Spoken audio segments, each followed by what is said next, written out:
Ladies and gentlemen, are you ready?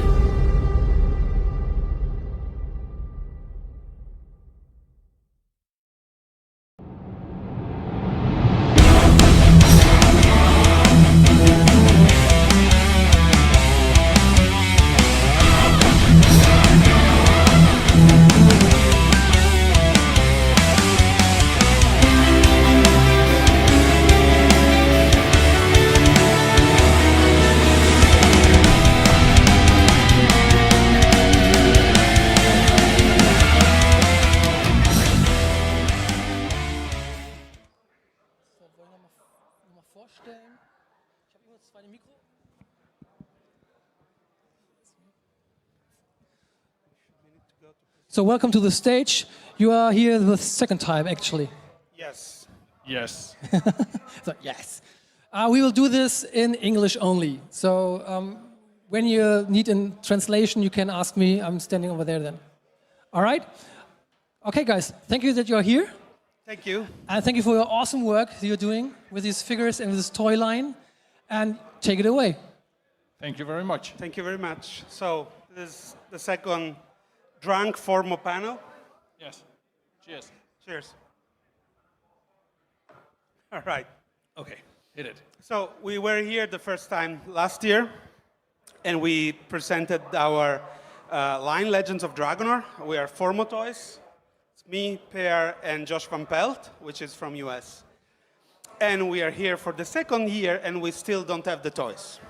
Yeah, unfortunately, like it always is, if you do a production, it drags a little at some points. That unforeseen stuff like there's an evergreen stuck in the Panama Canal and stuff like that. There's always something in the way. Yeah, so this first part of the presentation is about what it takes to do a toy, to do an action figure.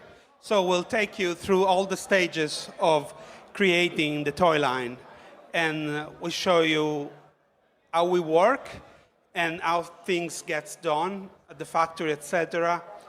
So you have a better idea. So, and that's our apology for not having the toys here this time. Can we just go in Is there a full screen presentation mode? mode? Yeah, I think there is, but I don't remember what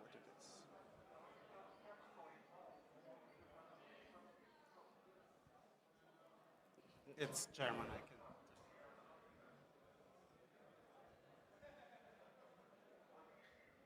Does anyone know who this goes full screen? Double click. Nope. Double click here. Nope. I guess it is what it is. Can we scroll it up, please? Oh, yes. Because this is a video. Obviously, we are pros. Yeah, this is a video. If it was in full screen, it will start. Okay, no presentation mode. So anyway, this all started a few years ago now, and we set our goal to create a retro 5.5 figure line that harken back to figures like Masters of the Universe, but also Black Star and Thundercats, and that format, it's called form factor, that form factor of toys. And we started exploring our characters. I'll go very fast through this because I don't want to drag it too much. We started exploring our characters, trying various iterations of the main guy to find a look that was unique, interesting, and didn't resemble too much anybody else that already exists, of course. So I designed so many Barbaros. We discussed how to do our main guy for a very long time. And we went really far away in weird directions like this one, which I remember you said 2 Power Rangers. Yep. And eventually, one morning, I sketched this version, and we all thought, okay, that's it. We like the silhouette, we like the accessories, the details, etc., and say, okay, that's cool, that's our guy.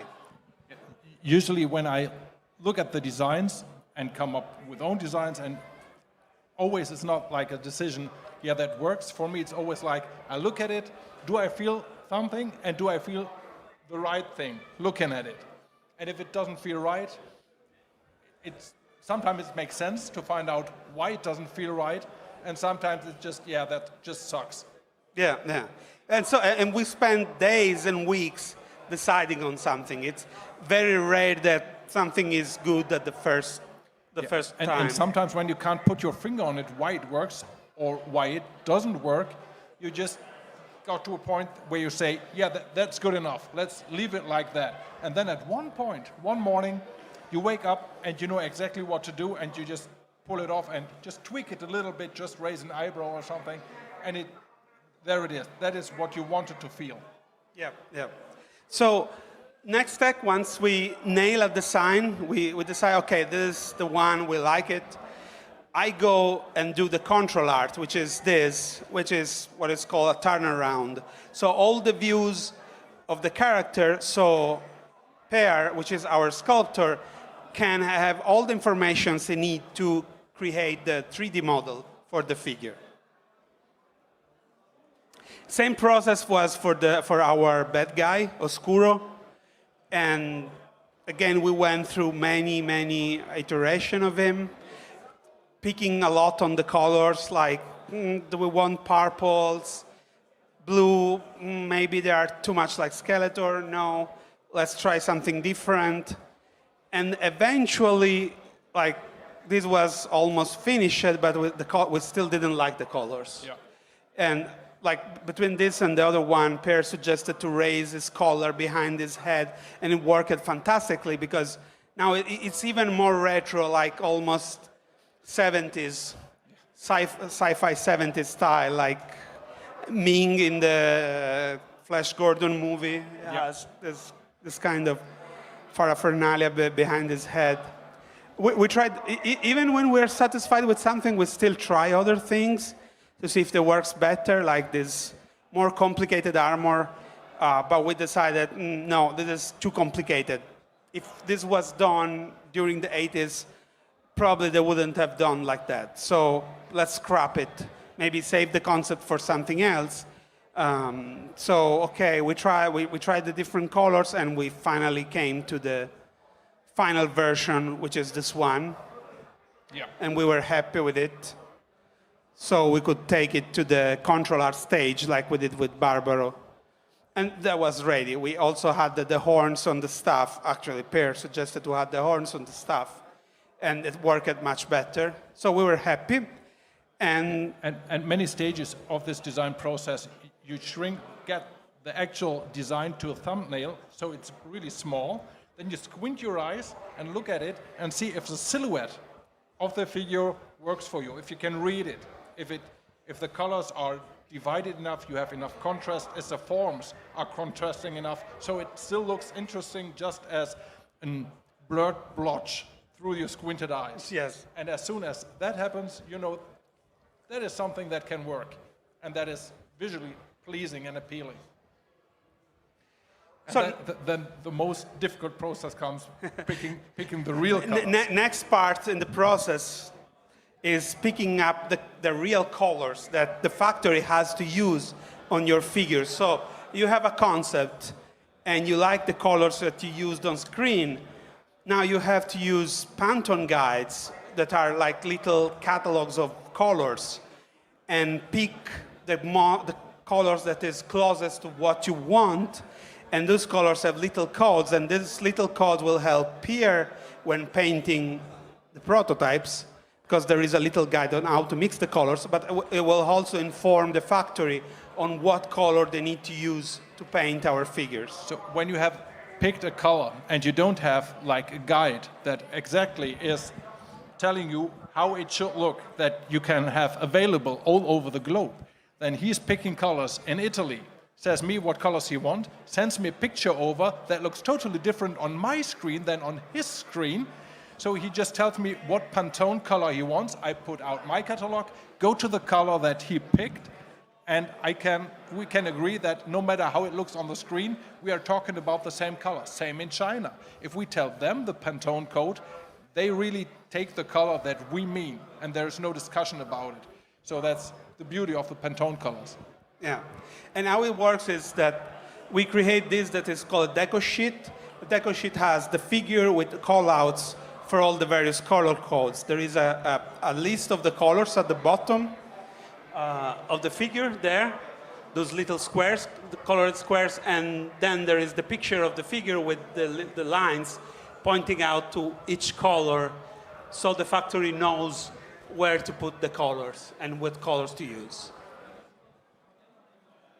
Yeah. Then it's her turn. So then the sculpting process starts. Usually I start in a construction program, not a reconstruction program. I start in Cinema 4D. The nice thing about this program is that it has real world measurements. So when I tell the computer my figure is about 15 centimeters in height, I can really rely on it that my figure in 3D space is at least 15 not centimeters, meters, it doesn't matter that. It is 15 units in height. And so I can really construct all the joints, how big the figure is, how wide everything is, and then I go to ZBrush. ZBrush just gives a damn shit about measurements. It's just something in space. So when I go from Cinema 4D to ZBrush, I know how big it is. I sculpt everything. Usually I have blocked out everything in the first program, and then I start really defining faces, defining features, fur, muscles. Yeah, and then when you get into 3D and you pull pixels and you push pixels and you smear pixels enough, you end up with something like that. And then you cut the figure you just made into pieces to have something that the factory sees what parts you expect and what your idea behind it was. Usually the engineers at the factory have a slightly better idea of what they're doing than you have of what they should be doing. So they suggest usually stuff that works better, but still is very close to what you had in mind. And therefore, this piece, for example, got scrapped. They came up with something else that worked similar, but better. And all this process is necessary to figure out how to do the molds. What are the molds? The molds are this giant block of steel that are used to create all the toys. Basically, you have a model. This model is milled into the steel block by a machine controlled by the computer. With a CNC. A CNC mill. machine. So the negative of your shapes are milled inside the block. These steel blocks are put into injection machine, and plastic at high temperature and high pressure is injected inside the molds. Then the molds open, and the workers in the factory pulls out the final piece. Cut the sprues, which are the little tubes where the plastic went through, and wash it, and then the piece is ready.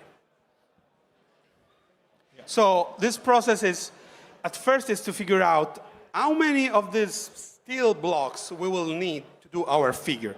And this is very important because the tooling part, I was called this, is the most expensive part of your toy. And it's also a fixed expense.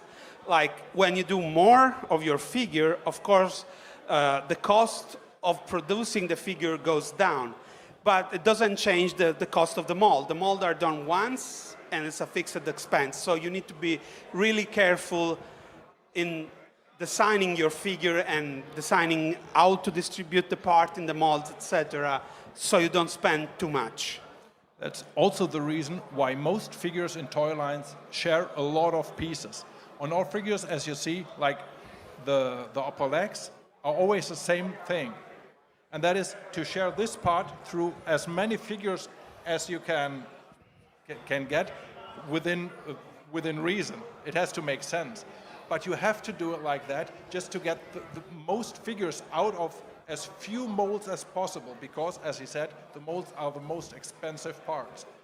So you have to share parts as many as possible, have the best layout, not to waste too much space in the molds, and that is backwards and forwards. Pieces get scrapped. Sometimes you can get an additional piece somewhere if you arrange it slightly differently. So, for example, this is all the parts that went into our Wave 1 line. So this is a list of all the parts for the factory that they need to produce. What happens then is that the factory actually changed some stuff. But we will get there. After we did that, we do prototypes, because we need to see how our figures looks like. In reality, we need to advertise the figures, having the prototypes at the convention like we have now, and take photograph, and we need to show the factory what the final product should look like. Yeah, and making the prototypes is 3D printing that I do in my workshop, and it's a very, very, very messy process with a lot of spilled resin everywhere. You step in it, you carry it through the whole studio, you have blotches everywhere, but it's the most precise method to do a prototype. You have this filament printer, which are a neat thing, but the resin printer gives you the best results. So I print all the parts, see if my construction with the joint, everything works. Usually it doesn't. I do an iteration of all the joints and print all the stuff again until we get to that point where you finally and very satisfyingly find out everything works and it looks as intended, if not even better, because having something on the screen is nice. Having something in your hand is absolutely amazing. It's every time I pull something out of the 3D printer is a very satisfying moment if it works. And then you paint them. Yeah, and then the painting. The painting process is, again, everything that has to do with colors is a pain. You have to get your Pantone guide, get the colors that you have, and try to mix yourself as close as possible to the Pantone guide. If you have the color at the right spot, it looks the same. It might change when the paint dries. Usually it's get a little bit darker, then you have it a little bit darker. Then you mix it, you alternate it. It doesn't look like it, but it looks like it when it dries. Then you clear coat it. That is the point where the look might change again. It might get a little bit darker again, gets a little bit glossy. And then you start mixing again. But at one point, you think, yeah, that's fine enough. I give up. And then you're there. So, in the meantime, at the factory, they are deciding on the mold's layout. So, each group you see there, it's one mold that contains different pieces.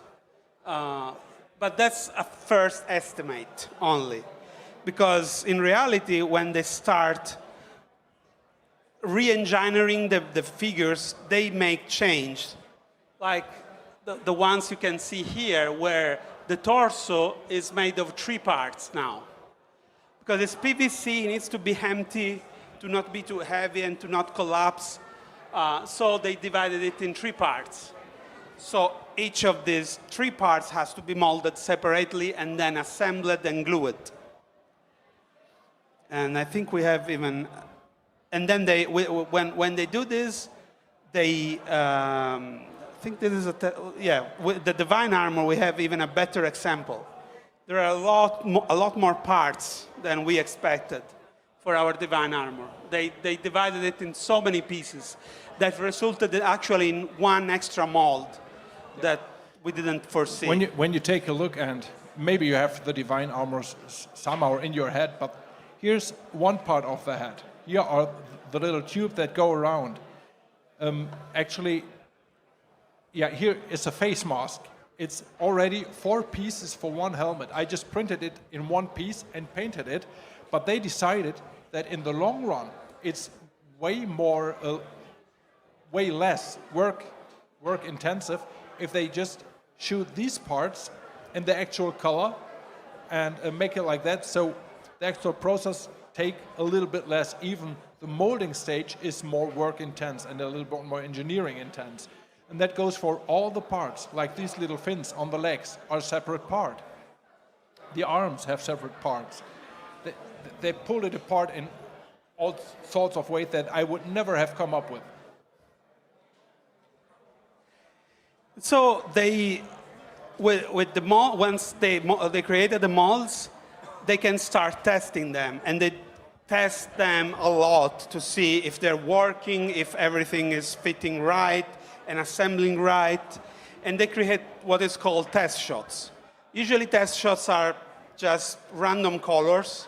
The first test shot that we actually got, they shipped this test shot to us, are fully painted.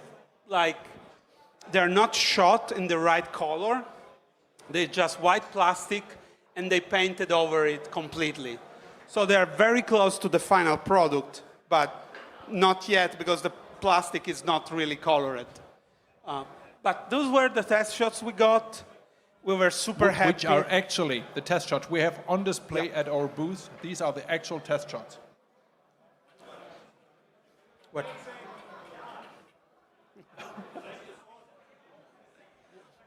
That is an actual 3D print. In the meantime, another thing we need to take care of is the packaging, because the moment these figures are ready, they need to be put in the packaging.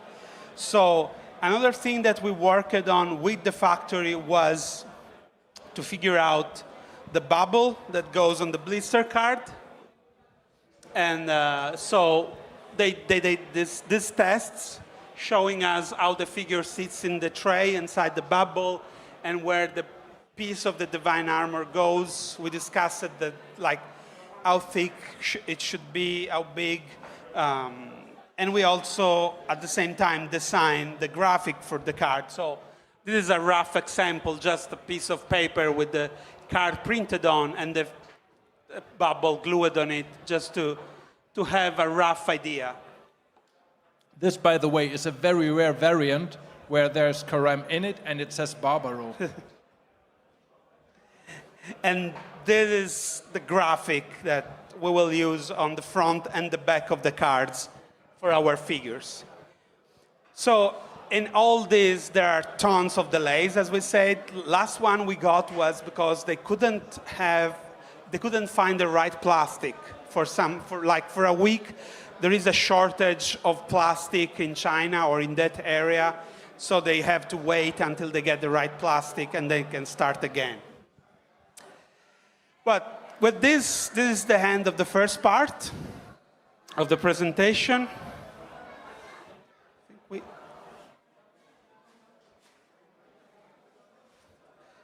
And now we go to the new stuff.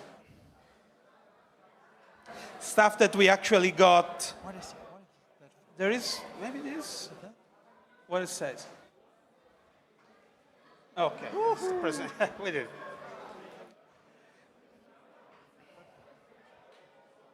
It doesn't go straight to the other. No. Sorry about that. Can we just scroll it? No? All right. Okay, it scrolls. So, new stuff. Last PowerCon in Columbus, Ohio, in the United States, we showed the first dragon in our line. It's an ongoing project, and we're getting closer to this. We are discussing budget with the factory. We are thinking about the final price, etc. There are a lot of factors that goes into deciding when to put this for pre-orders, if it's the right time, how many do we need to break even with the cost of this, because turns out these figures are very expensive, the dragons, but... The molding process alone, when you cut the steel molds for a piece that is that big, is way more than for a regular figure. It's crazy how much money you can spend on molding. And since this one is very big, you get very little amount of pieces in one mold. I mean, for when you can get like 6 or 8 heads in one mold, in that case, you get maybe one paw and a wing in one mold, and that's it. Yeah, yeah. So, but our plan is to release 3 dragons in our first dragons line. They will have different roles in the story. We have the main guy, Ignitor, which is our main dragon. It has a neutral role. It's not a bad guy. It's not a good guy, but it will have a lot of power, and people will fight to have him on their side. They will have, as you see, you can pose the dragon in upright position or on 4 legs by just swapping the parts. There are two pairs of front legs or pounds, one for the most humanoid form and one for the quadruped form, and also by rearranging the neck segments, because all these are modular, you can have the different form of the dragon. So, also, all the dragons are able to share parts with the regular figures. All the figures are pulled apart and rearrangeable, and the wings, for example, fit on the shoulders of the humanoid figures, as well as the hind legs are suitable for a replacement for the legs of a regular figure. So there's even more space to mix and match your already existing figures. And on top of that, the dragon's weapons will be modular too. You will be able to combine them in different weapons. They have a saddle that you can attach to the armor, and the other figures can actually ride the dragons. So I'll show you the second one. Is Pyrant. Is our bad guy. He lives in a desolated rock desert. And yes, same principle, same feature of the other dragons. They all work the same, but they have some difference in parts. Of course, the armors and the weapons are different. Different wings. Different wings, too. I don't know why we did that, because they're so expensive, but we want to do so. And for the first line, this is the last one. She's our good dragon.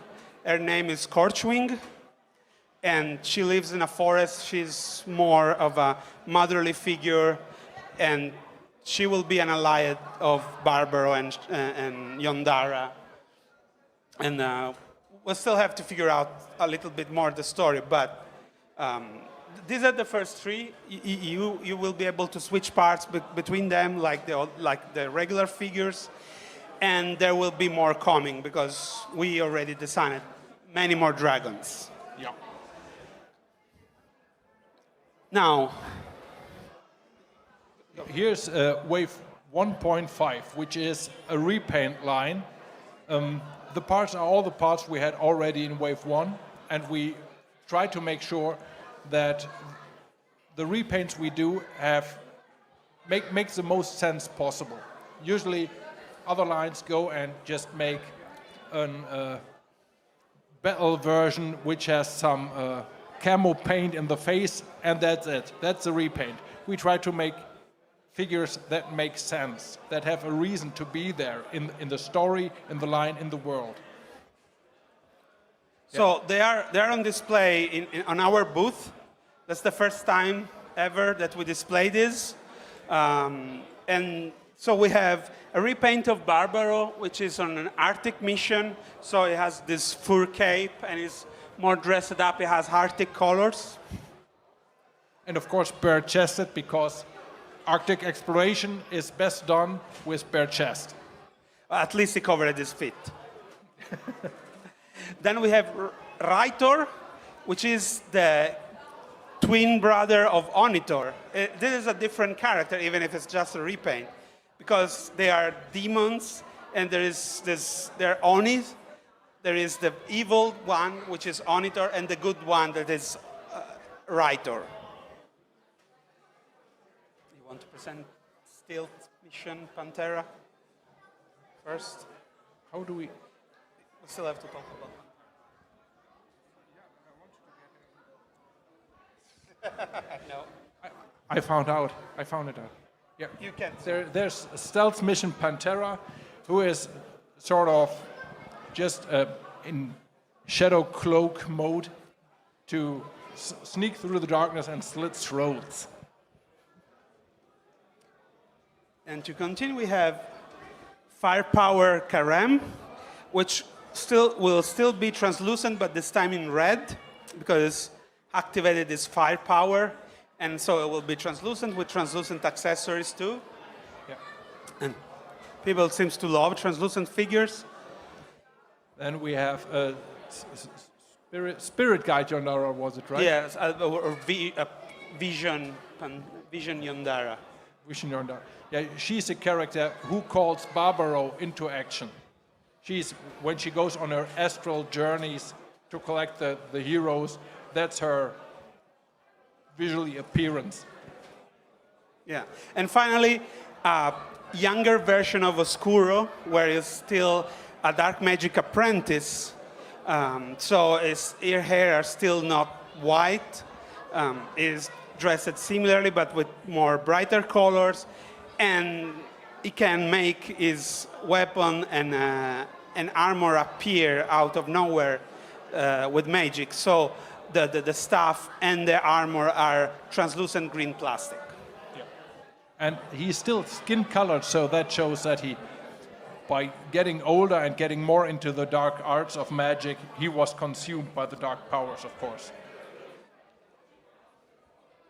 So, and now to end this presentation, we have pictures that we literally got yesterday and a few minutes ago. Yes. These are example of the finished products. So what you will get, the real figures that you're getting.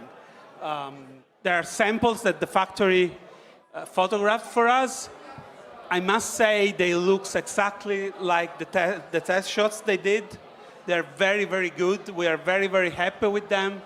You know, you never know what to expect from a factory. They can completely screw up in the final product, do a perfect test shots, and do something that is terrible.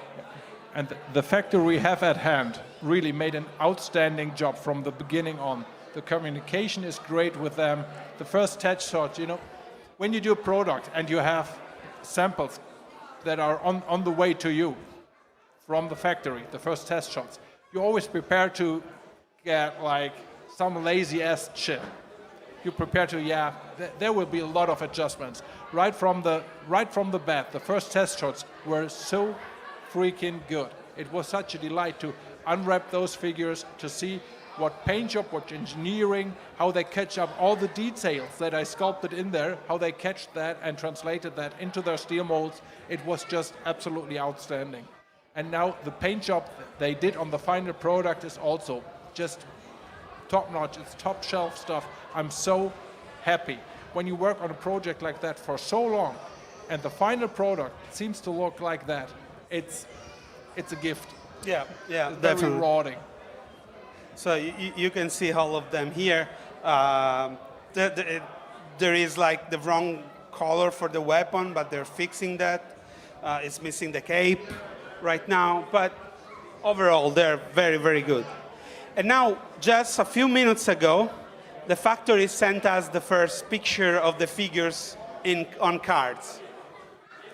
And we were very, very excited. We didn't expect them. This is what you will find in the shops, what you will get when the pre-orders will be fulfilled. I mean, this is actual product. This will be wrapped up and get on the pallet and shipped. This is the same. We got the pictures of that. I mean, I don't know if you can relate, but that is a very emotional moment for me. Yeah. For us to actually see our project being I mean, we're kind of used to see our designs on other companies' toys and to see the final products. It happens to us all the time. But that is by us since the beginning. You know, when you get hired to design something or to sculpt something and you see it on the shelf, that is fun. That is real fun to see your sculpt on the shelf.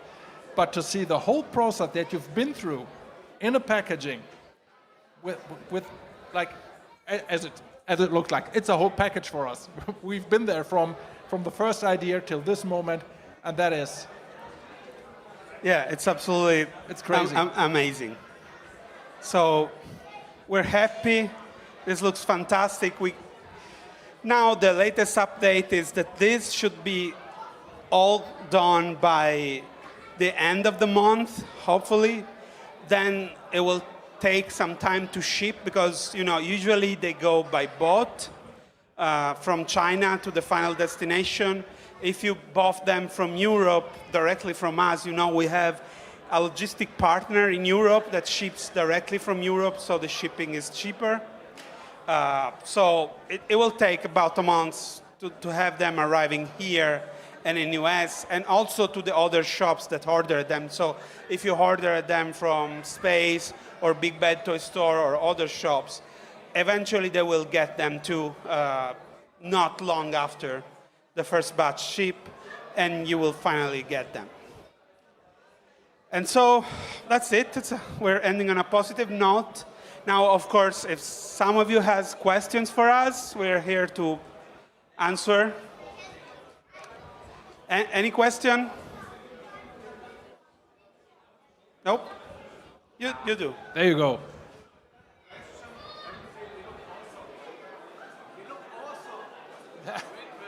Thank you very much. Thank you. Thank you. Thank you very much.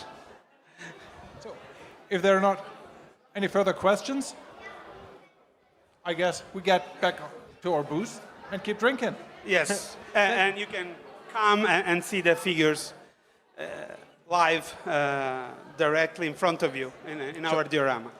Thanks everyone for showing up. Thanks everyone for support. Yeah. And thanks Los Amigos for having us again this year. Hopefully next year, well, not hopefully, for sure next year we'll have figures to sell here. These, the repaints, maybe even more if the factory can speed up a little bit. But yeah, it was a great experience to share this with you again.